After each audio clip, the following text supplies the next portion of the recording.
walaupun sangat beragam ya isinya koalisi India ini, dari partai Islam sampai partai Marxis ada ya. Ya ada partai komunis lah. Partai komunis, partai Islam bergabung. Juga mirip-mirip kayak Jokowi, banyak proyek pembangunan infrastrukturnya.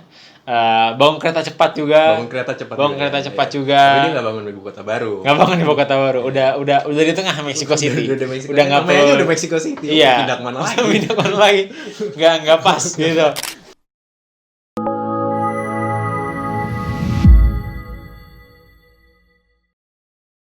Kembali lagi di channel YouTube Kontekstual. Sekarang ada segmen baru untuk mengakomodasi banyak pemilu yang terjadi di tahun ini. Dan sepertinya kita nggak tahu ya kelanjutan dari segmen ini sebenarnya. Cuman kita gatel aja ngomongin pemilu, tapi Iya. nggak di podcast. Karena ada 3 pemilu ya, kelas ya. Ada 3 pemilu dari puluhan pemilu tahun ini. Dari puluhan pemilu tahun ini. Dan 3 negara ini 3 negara dengan populasi yang besar. Ya. Punya signifikansi tertentu. Konstituennya juga besar sekali. Iya. Dan ada tren-tren menarik juga ya dari 3 pemilu ini. Apa aja kelas pemilu yang akan kita bahas di segmen baru ini yang belum ada namanya ini? Ya, pemilu yang besar dan bahkan ada yang lebih besar dari Indonesia. Lebih besar dari Karena Indonesia. 3 pemilu yang benar-benar baru ini semingguan ini ya. Kita kan sekarang ini baru tanggal 9 di ya. rekaman. Jadi baru di 1-2 minggu terakhir itu ada pemilu baru selesai di India, di Afrika Selatan dan juga di Meksiko. Nah, itu negara-negara besar semua tuh. Ya, dan yang paling baru itu berarti Meksiko yang paling baru ya? Paling baru Meksiko. Paling baru Meksiko, sebelumnya ada India, sebelumnya lagi ada Afrika Selatan gitu. Kita mulai dari, menurut gue yang salah satu pemilu yang paling fascinating gitu ya, karena partainya banyak sebenarnya, partai banyak banget, dapilnya juga banyak banget, dengan masing-masing dapil juga punya karakteristik tertentu. Tapi pemilu India ini hasilnya adalah kemenangan. Gue belum bisa bilang kemenangan sebenarnya. Kemenangan sih. Kemenangan, cuman relatif ke kursi parlemen sebelumnya sebenarnya ini bisa dihitung sebagai loss menurut gue untuk Bharatiya Janata, partainya Narendra Modi. Mereka sebetulnya BJP ini sebetulnya menang 240 kursi. Ya. 240 kursi. Itu udah majority belum ya? Belum, karena majority itu 272 kursi. Berarti short of 30 kalau mau ruling sendiri ya. Tapi Iya. dia ada aliansinya kan? Ada aliansinya. Aliansinya itu namanya NDA. NDA itu National Democratic Alliance. National Development Alliance. Development ya? Ya, NDA. Yang kalau digabung ya, Partai Modi dengan aliansi NDA ini totalnya jadi 293 kursi. Ya. Dan oposisinya Partai Kongres ini partainya Klan Gandhi. Partainya Klan Gandhi. Klan Gandhi. Sekarang siapa sih? Sekarang Rahul Gandhi yang Gandhi. baru numbuhin jenggot.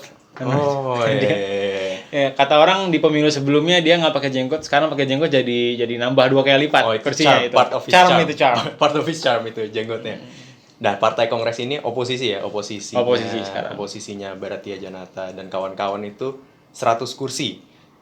Ini aliansinya namanya India ya? Itu partai kongresnya yang 100. Habis itu aliansinya namanya India. Lucu juga ya. Ini ada singkatannya nggak nih? Apa nih? India National Democratic Inclusive Alliance. India. Bagus nih. Kalau kita bikin aliansi namanya Indonesia di sini kayak nggak bisa. Tapi lucu nih. Singkatannya. Cuman sebenarnya hasil ini ya, walaupun kelihatannya BJP ini menang kelas, tapi ini di bawah ekspektasi karena pengamat-pengamat yang kita lihat-lihat juga sebenarnya ekspektasinya adalah Narendra Modi dan kawan-kawan partainya akan menang besar. Ya. Karena sebenarnya dia udah 2 periode ya. Udah 2 periode. 10 tahun. Jadi 10 tahun, 5 tahun kali. Dan rasa-rasanya dia cukup bisa mengestablish posisinya cukup kuat dengan berbagai kontroversinya tentunya. Cuman kayaknya rakyat India sebenarnya udah puas sama dia, tapi ternyata hasil eleksinya tidak sesuai dengan ekspektasi para pengamat. Menurut lu kenapa? Ya, jadi kan emang dari kalau kata banyak analis tuh sebenarnya kemenangan Modi itu bukan masalah if, tapi masalah seberapa besar aja majoritinya gitu kan. Sombong juga tapi iya, itu ya. tapi itu kata para analis gitu kan. Karena buat BJP-nya sendiri dia nargetin cukup besar. Dia yang 5 tahun yang lalu itu pemilu 2019 dia bisa dapat 300 kursi, yang artinya itu dia sendiri udah mayoritas ya. Iya. Dan sekarang dia katanya nargetin bisa sampai 400 kursi. Nah, itu udah hampir mendominasi parlemen banget. Total parlemennya tuh berarti 530 berapa gitu. Wah, ya. super majority. 538 kalau nggak salah. Ya. Tapi ya kita lihat ternyata kenyataannya kan nggak seperti itu. Yang kalau kata analis ini banyak down to many things, tapi kalau beberapa yang di-mention itu terutama ya tentu terkait ekonomi gitu kan. Untuk pertumbuhan ekonomi sendiri, India itu udah melakukan banyak reform di bawah BJP, dan terutama reform yang justru arahnya ya mungkin cenderung liberal gitu kan, meliberalisasi beberapa hal. Tapi ini juga tidak selalu disenangi oleh semua pihak gitu kan. Karena kalau kita ingat, dulu sempat kita podcastin juga tahun 2020 itu ada soal protes petani di India gitu kan. Nah, petani ini kan konstituen yang penting gitu. Yang dia itu ratusan juta banyak orangnya. Dan memang dari dulu meskipun udah hampir 4 tahun yang lalu gitu ya, 2020, tapi ketidakpuasan itu masih ada gitu loh. Jadi dari para petani ini kan merasa tidak terakomodasi karena dari India sendiri itu, dari pemerintahan Modi itu cenderung justru artinya meliberalisasi dari pasar pangan di India itu sendiri gitu kan. Jadi nggak ada jaminan minimal, nggak ada sistem yang kemudian bisa menjamin harga buat petaninya gitu.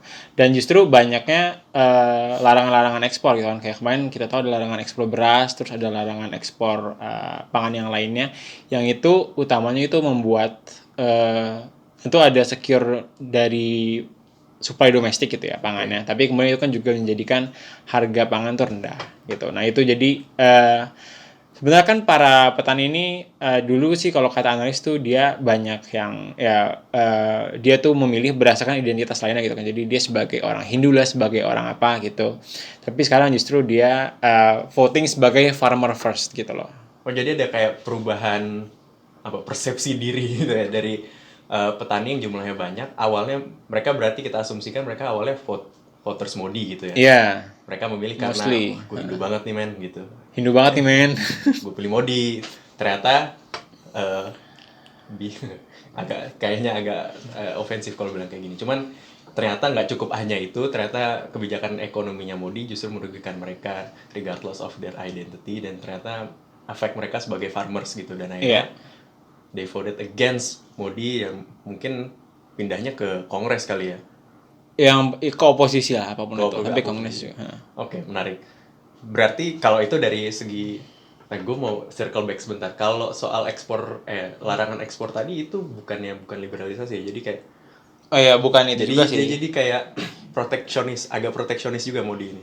Bukan, itu kan securing, kalau larangan ekspor itu kan securing supply gitu ya buat dalam negeri. Cuman itu jadinya buat para petani yang bisa produksi banyak, terus jadi numpuk gitu kan, jadi harga turun gitu. Gitu. Oversupply lah ya gitu lah. Oke, selain itu sebenarnya kan ya dia menang juga, tapi 10 tahun ke belakang kan bukan tanpa pencapaian buat Modi. Sebenarnya dari segi ekonomi juga, kalaupun lo bilang tadi mungkin agak down di periode ini, tapi fakta bahwa 10 tahun dia berhasil memimpin dari 2014, ini periodenya sama kayak Indonesia dari sama, jadi tahunnya tuh sama. sama. Cycle lah. There has to be something yang successful di pemerintahan Modi gitu. Dan kalau menurut gue mungkin salah satunya adalah gimana dia menggelorakan semangat nasionalisme Hindutva ya baik buruk menurut gue sih itu negatif, cuman itu bisa merally orang-orang untuk memilih dia, untuk puas sama dia. Mungkin gue nggak tahu approval rate-nya, mungkin cukup tinggi kali ya approval tinggi approval rate Modi. Dan mungkin menurut gue sih lebih it's more on that identity side, right wing issue side, daripada soal pengentasan kemiskinan. Atau kalau menurut lu gimana? Ya, kayaknya kalau soal ekonomi itu ada reformnya jelas ya. Maksudnya banyak gitu dan beda. Misalnya dibandingkan dengan di masa Kongres gitu kan, yang dia tuh sangat welfare oriented gitu lah. Jadi lebih banyak subsidi dan lain sebagainya. Ada juga tuh di masa Modi, cuman banyak ya kayak di sinilah kayak kita bikin omnibus law gitu-gitu. Jadi reformasinya mirip-mirip kayak gitu. Oke.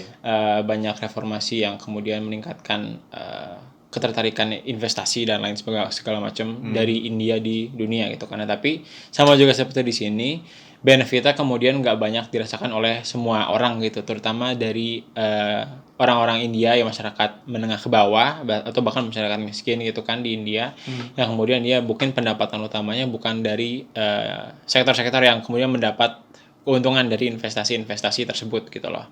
Jadi akselerasi ke apa ya, mungkin untuk di populasi di perkotaan yang kemudian kerja di sektor jasa, kan India kuatnya di IT gitu kan, dan kemudian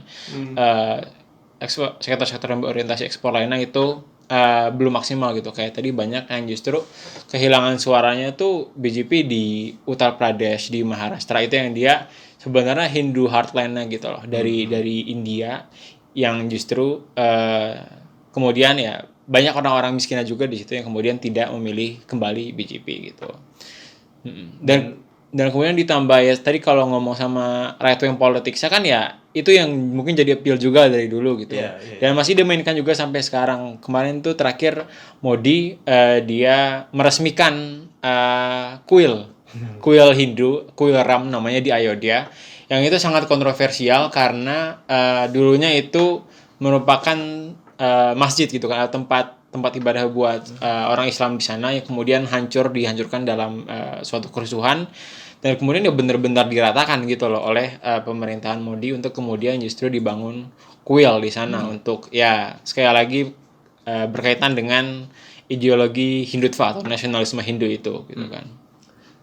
Berarti ya appeal-nya gue bisa bilang udah mulai menurun lah, Hindu nationalism ya. Ya Kurang lebih. nggak bisa main agama doang gitu. Nggak bisa main agama doang. Tawarkan hal lain lah. Tawarkan hal lain lah. Tawarkan hal lain lah.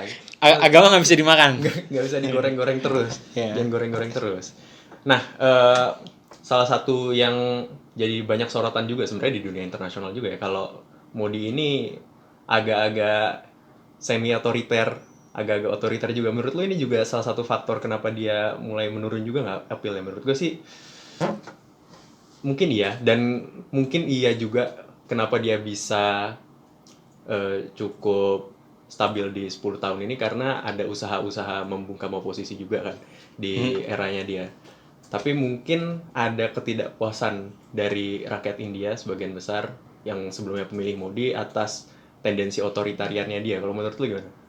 Iya, tendensi otoritarian di masa Modi ya terutama parah gitu kan. Satu berkaitan dengan apa namanya tadi, tendensi Hindutvanya itu sendiri, ideologinya itu kan jadinya ya represi terhadap minoritas Muslim, Kristen, dan minoritas etnis lainnya juga banyak yang nggak digubris gitu. Padahal masalahnya kan India ya sama seperti Indonesia, negara yang sangat-sangat multikultural gitu. Jadi akhirnya banyak kemudian yang undang-undang yang secara citizenship law yang sangat diskriminatif dan lain sebagainya. Tapi ya memang itu kan sebagian juga emang mostly memengaruhi yang bukan merupakan pemilih Modi gitu ya kan.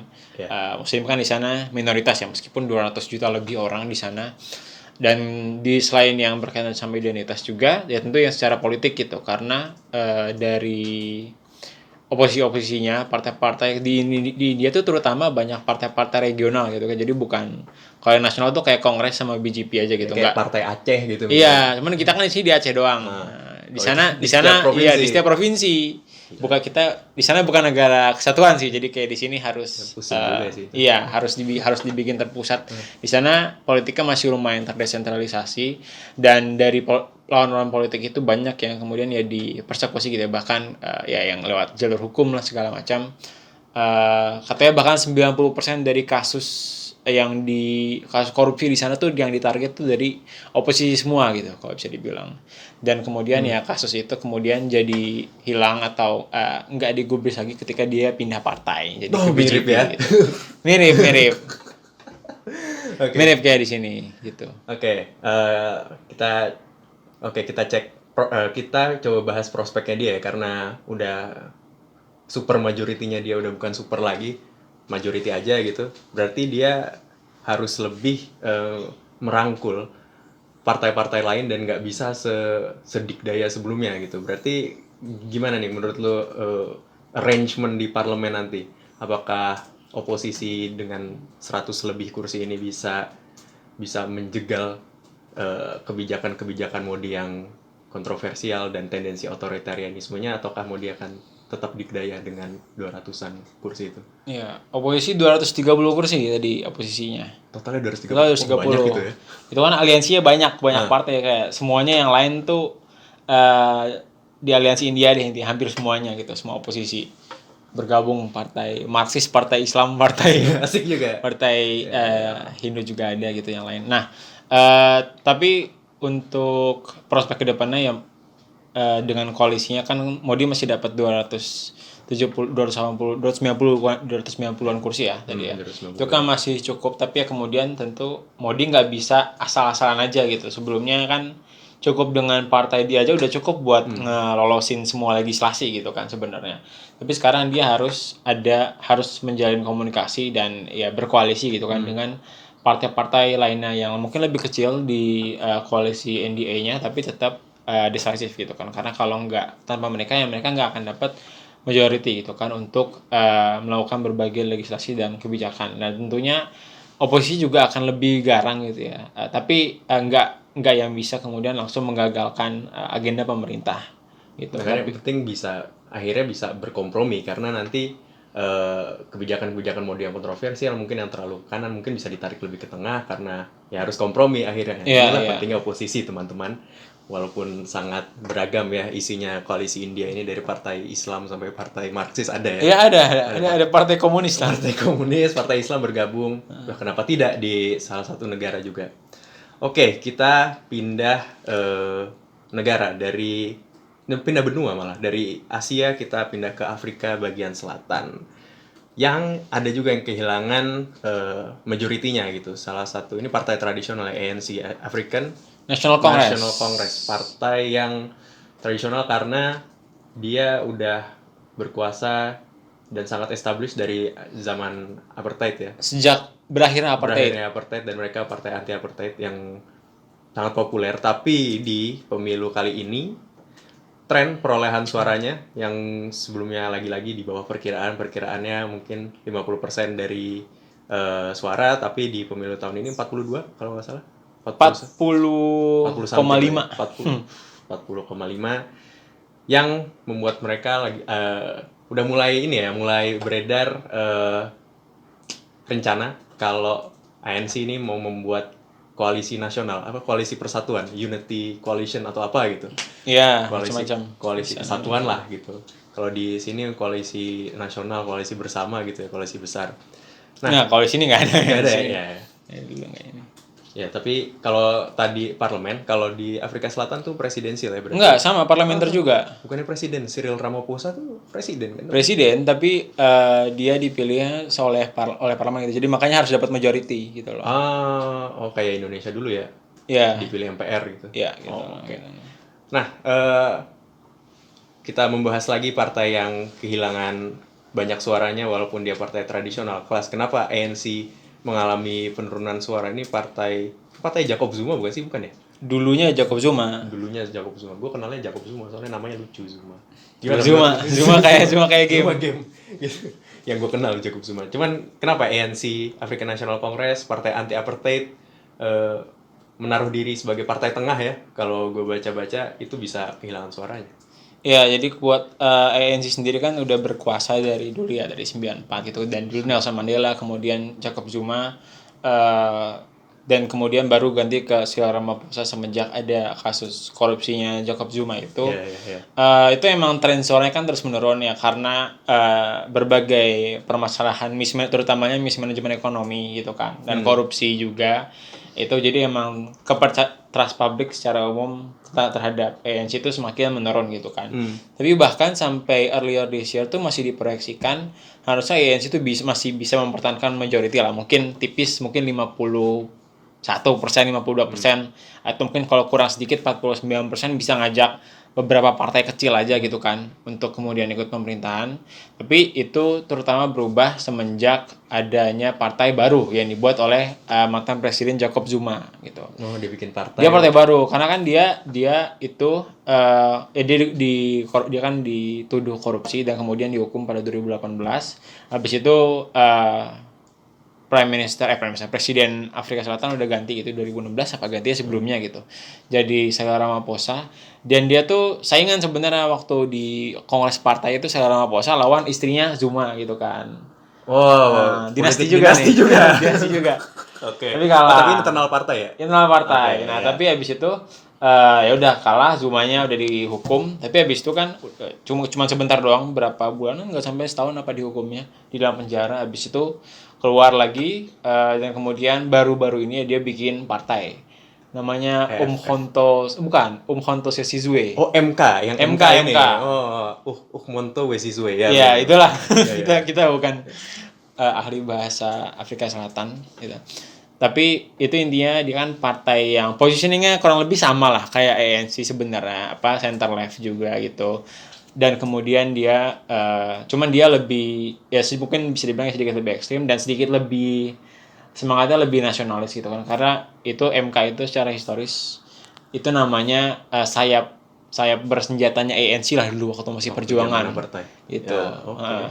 Waktu masih zaman perjuangan melawan apartheid nah gitu kan. Dan dia akhirnya baru partai baru nih dan karena dia ya carry a lot of weight juga akhirnya bisa memenangkan 14% suara gitu kan. Itu dari meskipun hampir semua itu dari provinsi KwaZulu Natal, tapi itu salah satu provinsi terbesar juga di Afrika Selatan. Oh, jadi ini napi koruptor bikin partai, iya kan? Iya. Bikin partai dapat 14% lagi. 14%. Berarti appeal-nya Jacob Zuma nih cukup ini ya. Cukup luar biasa. Cukup luar biasa. Zaman Jacob Zuma tuh cukup sukses berarti ya.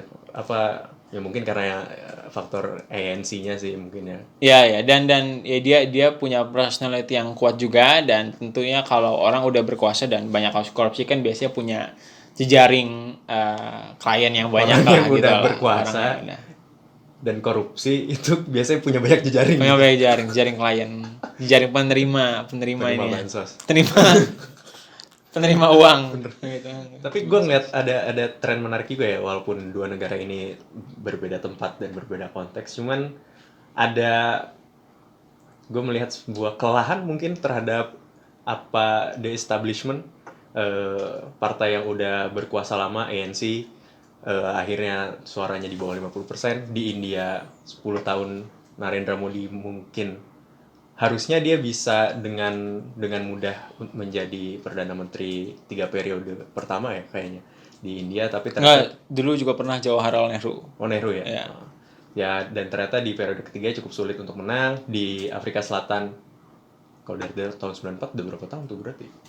Ya udah 30 tahun, hampir 30 tahun. 30 tahun berkuasa, akhirnya sekarang suaranya kurang dari 50% dan harus bikin koalisi dan kompromi juga. Gue melihat ada terutama di Afrika Selatan mungkin yang udah 30 tahun mungkin ada kelelahan, mungkin gue nggak tahu diskursus politiknya gimana, tapi isu apartheid itu mungkin udah nggak relevan lagi untuk jadi jadi slogan utama atau diskursus utama dalam politik Afrika Selatan mungkin ya, karena kalau ANC diidentikan dengan anti apartheid terus ternyata lama-lama suaranya turun, ya mungkin sudah saatnya mencari dalam tanda kutip tunggangan baru mungkin.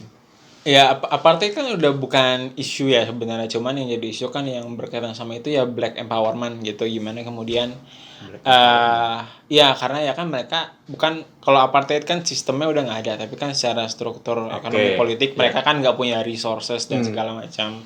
Jadi misalnya kayak beberapa wacana misalnya kayak yang lebih ekstrim untuk merebut kekayaan dari orang-orang kulit putih segala macam itu kan masih beredar gitu loh misalnya. Tapi kalau soal kelelahan sih sebenarnya kalau sama India kan agak beda. India kan sebenarnya biasanya kongres ya selama ini sebelum yang tradisional tuh kongres justru. Kongres, tapi emang kan udah 10 tahun lebih ini BJP gitu kan ya. Jadi mungkin ya ada kelelahannya sama gitu. Cuman kalau yang ANC ini memang ya dia tadi emang sedikit apa ya yang bisa dibanggakan gitu loh. Cuman emang Complacent juga mungkin ya mereka. iya emang jadi partai penguasa biasanya aja gitu loh. Dan Bosan mungkin ya. kenapa ya mereka dipilih biasanya begitu. Oleh Dan majority of black South Africans gitu. ini gue penasaran, gue nggak tahu lu tahu datanya apa enggak, cuman orang Afrika secara ras tuh Afrika Selatan gimana sih, masih setengah-setengah putih. Enggak setengah-setengah, mayoritas berkulit Mayoritas hitam dan gitu loh. mereka memegang posisi penting ya, maksudnya nggak kayak udah Iyalah, kalau di pemerintahan kan selama ini ANC ya, ANC ya hampir semuanya orang kulit hitam gitu loh. Atau ya mungkin ada juga beberapa yang India dan gitu-gitu. Tapi mostly black Africans. jadi pemisahan rasnya juga nggak terlalu kasar berarti ya mungkin ya. Secara politik masih agak terpisah sih sebenarnya. Karena yang kulit putih pilihnya partai lain yang Democratic Alliance DA itu. Oh, oke. Nah, ngomongin partai lain juga berarti kali ini ANC harus berkompromi juga, harus membuat koalisi juga, dan tadi kayak gue bilang mereka udah menyerukan apa nih? Gue baca biar nggak salah. Menyerukan untuk once a national unity government after election setback. Mereka ingin pemerintah yang bersatu dengan banyak partai koalisi besar sepertinya. Gimana prospeknya kelas parlemen ya bener ya? Parlemen Afrika Selatan koalisinya ANC dengan partai-partai apa aja nih? Koalisi dengan MK mungkin Jacob Zuma lagi. Nah itu kan jadi kalau secara partai di Afrika Selatan juga banyak ya. Lebih banyak dari Indonesia sebenarnya. Kalau sekarang nih. Sini makin sedikit partai, makin hari. Kalau di sana tuh ya yang visible sebenarnya koalisi partai utamanya cuma 3 gitu kan. Secara angkanya yang satu tuh Democratic Alliance, yaitu oposisi tradisional yang mostly pilihnya tuh kulit putih gitu kan. Dia 21% suara. Terus MK tadi kurang lebih sama kayak ANC, cuman bikinannya Jacob Zuma 14%. Sama ada EFF, Economic Freedom Fighters, itu dia kiri-kiri ya? Partai kulit hitam juga, cuman dia Marxis, jadi jauh lebih kiri lagi, dan dia yang menyuarakan tadi itu kayak misalnya perebutan kekayaan dari orang kulit putih, nasionalisasi perusahaan segala macam gitu loh. Jadi ada di antara 3 itu gitu. Nah, kalau yang lebih sentris, lebih establishment gitu sih mungkin yang dibilang Grand Coalition tuh bisa dengan Democratic Alliance gitu ya. Justru lawan langsung ya kan berarti? Oposisi tradisional. Nah, tapi kan sekarang kan FDA bisa dilawannya, tapi kan MK juga lawannya gitu lah, maksud tadi bisa. Kalau MK lawannya lebih ke secara personal, secara Jacob personal, Zuma, bukan secara ideologis kan. Benar. Nah, tapi kan Ramaphosa masih berkuasa di ANC nih. Dia ANC turun perolehannya nggak auto dia nggak jadi ketum lagi gitu loh. Jadi masih tetap mengontrol gitu loh. Dan kemudian ya kalau katanya sih dia ngebuka komunikasi dengan semuanya gitu ya. Tapi kalau ya secara konvensional bisnis pasti lebih sukanya dengan DA gitu kan, karena pasti akan lebih moderat gitu, dan mungkin kebijakannya secara ekonomi gitu bisa juga lebih reformis. Nah kalau dengan MK yang mungkin terjadi selama Ramaphosa udah nggak lagi jadi ketum gitu ya, tapi itu kan sulit terjadi rasanya. Jadi mungkin dengan MK agak kecil. Terus kalau enggak ya bisa dengan ini, kalau buat beberapa analis dibilang nih katanya Doomsday Coalition itu dengan EFF. Kenapa Doomsday? Ya karena bakal jadi kiri banget gitu loh, bakal jadi kiri yang dia bahkan belum salah bisa memecah Afrika Selatan gitu kan, karena justru bermusuhan dengan orang-orang kulit putih gitu, bukan masih bermusuhan gitu. EFF bisa dengan mereka, plus ya mungkin beberapa partai kecil lain yang nggak sampai 1% gitu loh, karena kan secara hitung-hitungannya kalau berdua doang kurang 0,5%. Mereka tuh nggak ada parliamentary threshold berarti ya, di bawah 1% masih bisa masuk parlemen. Mereka nggak ada sih, mereka nggak ada Afrika Selatan nggak ada, India juga nggak gitu. Kenapa kita ada? Berarti kita konsolidasi partainya kencang angkanya nih. Kalau nggak kita kayak India, partainya ada ratusan. Tapi kan seru Kayak nggak apa-apa. Milihnya hampir 1 miliar ya. Iya, nggak apa-apa tuh. Nggak apa-apa. Pusing dah tuh ketua KPU-nya India. Nah berarti kalau itu paling mungkin menurut lu berarti sama DA tadi? Oh menurut gue paling mungkin ya kayak sih MK sih menurut gue agak sulit ya, nggak mungkin kayaknya ya. Kalau Padahal bukan, secara ideologis paling deket ya. iya. Lucu juga sih itu. Mungkin sama di A sih, cukup mungkin. Menurut gue. Kalau secara ini ya. Tapi sama IFF misalnya kalau mau cornering MK juga bisa gitu loh. Justru misalnya sama yang jauh lebih kiri lagi, karena kan positioningnya MK itu di antara ANC sama IFF lah. Gitu. Oh, menarik sekali ini. Afrika Selatan berarti kalau koalisi besar, ANC mungkin ANC dengan DA, berarti komprominya lebih ke tengah karena harus dengan partai kanan. Kalau dengan EFF sama agak ke kiri, sebenarnya yang paling dekat sama MK, cuman ternyata ada beef personal Jacob Zuma dengan Jacob Zuma, jadi justru yang lebih nggak mungkin dengan yang partainya lebih sama ideologinya daripada yang agak jauh. Oke, we'll see gimana Afrika Selatan. Dan kita ke negara selanjutnya yang paling baru ya. Paling baru 2 Juni. Dan sebenarnya ini gue agak lucu juga sih, karena pemilu Meksiko, pemilu mana lagi? Pemilu negara Amerika, benua Amerika mana lagi selain Amerika Serikat yang mendapatkan traction lumayan di Twitter Indonesia. Oh iya, Selain emang Meksiko. rame? Rame. Karena presiden terpilihnya Claudia Sheinbaum dari Partai Morena, ini handpicknya AMLO, Andres Manuel Lopez Obrador. Presiden sebelumnya Claudia Sheinbaum, perempuan, memenangkan pemilu dengan gue bisa bilang landslide lah ya. Landslide sekali, sangat landslide. Mirip-mirip kayak di sini. Mirip-mirip kayak di sini. Apa hasilnya? Dan kandidat keberlanjutan juga. Kandidat keberlanjutan juga. Dan kenapa diomongin di Indonesia? Karena dia dibandingin sama yang terpilih di Indonesia. Karena si Sheinbaum ini punya darah Yahudi, dan akhirnya dibahas di Indonesia tuh dalam konteks itu gitu kelas. Karena darah Yahudi, wah gimana nih Meksiko bisa jadi ke arah pro Zionis Israel gitu, di mana nasibnya Palestina dan lain-lain. Dan ternyata rumor, gue nggak tahu ini sejauh mana ini benar ya, tapi ternyata Sheinbaum ini punya stance yang lebih pro Palestina sebenarnya, yang gue nggak tahu itu perlu dikonfirmasi lebih lanjut. Dan sedikit intermezzo, ternyata Nayib Bukele yang di El Salvador itu Palestina, orang keturunan Palestina tapi lebih pro Israel. Lucu juga Latin Amerika ini. Nah, tapi kita kembali lagi ke Meksiko, ke kemenangan Morena dan Claudia Sheinbaum yang merupakan handpick dari Andres Manuel Obrador. Karena menurut gue ini cukup simple ya, mungkin penjelasannya dari Meksiko, karena Obrador sendiri, AMLO sendiri approval rate-nya tinggi, banyak kesuksesan dari segi ekonomi, peso sangat kuat, ekonomi Meksiko juga bagus pertumbuhannya, welfare karena dia partai tengah kiri ya, Morena tuh. Partai kiri, jadi welfare-nya juga jor-joran, mereka jaminan sosialnya bagus. Jadi mungkin sulit bagi oposisi, gue lupa nama oposisinya siapa, nama partai lawannya siapa, partai konservatif, tapi untuk mereka mengambil suara karena AMLO approval rate tinggi. Simple math, AMLO itu lebih punya kandidat Claudia Sheinbaum akhirnya menang, as simple as that. Tapi ada tantangan juga, femicide kalau di Meksiko.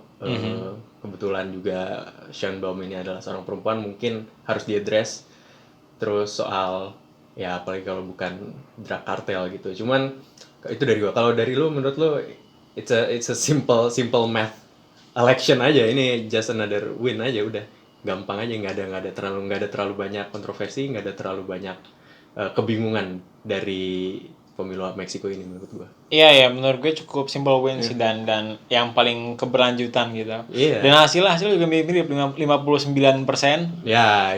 27% namanya 10%. Jadi kepala 5. Dan provinsinya juga hampir merata ya. Hampir semuanya. Dia menang di 31 dari 32 provinsi. Wah, itu gila juga ya berarti. Appeal-nya Claudia Sheinbaum ya. Sini juga hampir semuanya kan, kayaknya cuma 2-3 provinsi yang enggak. Ya, cuman Sumatera Barat sama Aceh. Tapi berarti kalau kalau yang lu lihat AMLO ini begitu memuaskan ya, berarti ya emang basically nggak ada problematik yang gimana-gimana banget ini orang. Ya, AMLO ini ya, gue bukan warga Meksiko, tapi kayaknya cukup inilah dia pendekatannya beda sih buat beberapa hal ya, karena kan mungkin dari Partai Morena juga sebagai partai sayap kiri ya, karena sebelumnya Meksiko juga sebenarnya mirip kayak Afrika Selatan sama India gitu ya, karena dari dulu tuh sampai awal 2000-an dari kemerdekaan dia dikuasai oleh satu partai juga gitu. Apa, Oke. Institutional Revenue Party IRP ya, gua nggak tahu bahasa Spanyolnya. Oke, ya. IRP, habis itu sempat ganti dulu partai yang konservatif itu, habis itu baru ke Morena gitu yang sekarang. Dan di Meksiko itu kan juga dia sistemnya satu periode doang, Ya, 6 tahun tapi 6 tahun. Nah, Nah, jadi nggak ada 2 periode, 3 periode, satu kelar. Nah, gitu. Jadi itu memang eh, di situ. apa namanya, mungkin dari AMLO juga, AMLO kan dia banyak tadi secara welfare dia jor-joran, jadi bantuan sosialnya, bantuan ekonominya, dan juga dia juga mirip-mirip kayak Jokowi, banyak proyek pembangunan infrastrukturnya, bangun kereta cepat juga, Bangun kereta cepat bangun juga, kereta ya, cepat ya. juga, Tapi dia nggak bangun ibu kota baru. nggak bangun ibu kota baru, udah di tengah Mexico City, Udah Mexico udah City. nggak Namanya aja perlu, udah Mexico City. iya, Pindah kemana lagi? pindah kemana lagi, nggak pas gitu, bingungnya Pindah ke nama. Tijuana juga bingung kita. Iya, jadi emang generally popular menurut gue. There's no question of that. Meskipun ada beberapa problem, tapi karena dari soal satu periode itu juga insentifnya besar gitu ya untuk kemudian benar-benar memilih penerus yang Iya, baik gitu loh, iya, dan itu kemudian juga, iya. bisa menang gitu. Jadi kan emang Claudia Sheinbaum ini dia punya strong profile juga sebelumnya. Teknokrat. Teknokrat. Sebelumnya wali kota Mexico City. Oh, sebenarnya wali kota ibu kota. Ibu kota, Wali kota ya. ibu kota, seorang akademik punya halaman Google Scholar ya. Iya, PL Google Scholar, bagus banget tuh Google Scholar-nya nih. Dia apa? Environmental something ya, ahli. Environmental engineer apa? Iya, Engineer, environmental engineer. something. Dia terlibat dalam IPCC yang tahun berapa? Laporan IPCC tahun berapa gitu. Jadi dan dia sempat jadi environmental minister atau something gitu ya. Pokoknya menteri lingkungannya AMLO waktu AMLO jadi wali kota kalau nggak salah. Jadi wali kota ada ministernya kalau nggak Oh salah. iya. Oke, Entah gua atau nggak tahu itu. pokoknya dia orang kepercayaannya AMLO juga, dan ya bener gue setuju karena karena di Meksiko itu satu periode, jadi insentif untuk mau laginya itu ngelanjutin yang udah ada itu jadi lebih besar, dan sebenarnya seru juga ya. satu periode tapi 6 tahun itu seru juga. Iya, seru juga, udah nggak usah re-election, nggak usah mikir 2 periode 3 periode, satu. Tapi kalau di Meksiko tuh ada ini kayak karena dia handpick kandidat keberlanjutan, ada mobilisasi aparat negara gitu-gitu kali nggak ada. Nah, kandidat. kayaknya menurut gue tuh mungkin yang membedakan sama Orde Baru kali ya. Orde Baru Karena di Mari. Orde Baru di Mari gitu kan. Karena ya di tiga negara tersebut mungkin nggak seotoritarian kayak Orde Baru gitu. Dan kalau Orde Baru kan mobilisasi aparat negara itu kan parah gitu ya, kita bisa lihat. Nah, jadi makanya ini partai-partai original, partai-partai establishment di masing-masing negara ini tuh bisa turun dengan sendirinya gitu loh, bisa tergantikan lewat proses pemilu yang demokratis gitu loh, baik Partai Kongres, ANC dan IRP dulu kan yang di Meksiko, sekarang itu semua bisa terjadi secara natural gitu loh. Oke. Menariknya di situ. Oke. Meksiko simple win, majority landslide, kita pantau juga Claudia Sheinbaum, dan kayaknya 3 negara itu aja ya yang kita 3 negara itu dulu. 3 negara itu dulu. Incoming ada election apa lagi, kelas? Ada yang besar juga, ada Inggris, Juli Inggris, dan nanti ada Amerika Serikat di November gitu. Oke. Sama pilkada. Oh, pilkada juga. Tapi kita cover pilkada apa Amerika Serikat? Apa iya tuh pilkada. Kita lihat Apa? nanti kita lihat keberlanjutan dari segmen ini juga. Kalau ada pemilu kita coba bikin lagi. Oh, sama mungkin teman-teman kalau emang suka sama konten seperti ini gitu ya, bisa komen kalau mau lagi gitu. Dan bisa saran juga apa yang bisa kita bicarakan soal pemilu-pemilu di ke depan. Thank you kelas udah bersedia ngobrol-ngobrol. Thank you juga pendengar untuk sudah menonton 30 menit sekian kita jawab-jawab soal pemilu. Kita ketemu lagi di Pemilu selanjutnya. Belum ada nama.